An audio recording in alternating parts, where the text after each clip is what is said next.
All right, chapter 8 of the Miraculous Journey of Edward Tulane. And once again, there's Edward on the fisherman.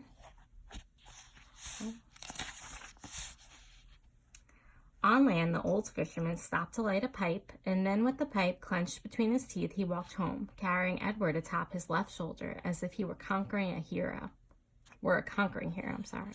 The fisherman balanced him there, placing a calloused hand at Edward's back. He talked to him in a soft, low voice as they walked. "You'll like Nellie, you will," said the old man. "She's had her sadness, but she's an all-right girl." Edward looked at the small town blanketed in dusk, a jumble of buildings huddled together, the ocean stretching out in front of it all, and he thought that he would like anything and anybody that was not at the bottom of the sea. "Hello, Lawrence," called a woman from the front of the shop. "What have you got?" "Fresh catch," said the fisherman. "Fresh rabbit from the sea."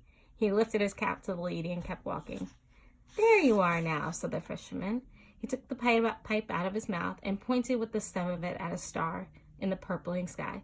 "There's your North Star right there. Don't never have to be lost when you know where that fellow is." Edward considered the brightness of the small star. Do they all have names, he wondered? "Listen at me," said the fisherman, talking to a toy. "Oh, well, here we are then."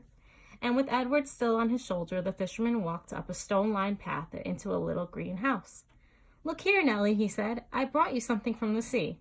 "I don't want nothing from the sea," came a voice. "Aw, now, don't be like that, Nell. Come and see, then." An old woman stepped out of the kitchen, wiping her hands on an apron. When she saw Edward, she dropped the apron and clapped her hands together and said, "Oh, Lawrence, you brought me a rabbit." "Direct from the sea," said Lawrence. He took Edward off his shoulder and stood him up on the floor and held on to his hands and made him take a deep bow in the direction of Nellie.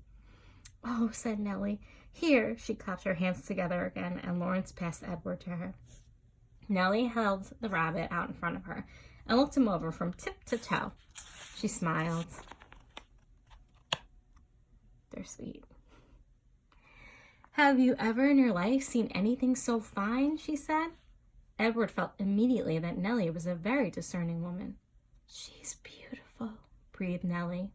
For a moment, Edward was confused. Was there some other object of beauty in the room? "What will I call her?" "Susanna," said Lawrence.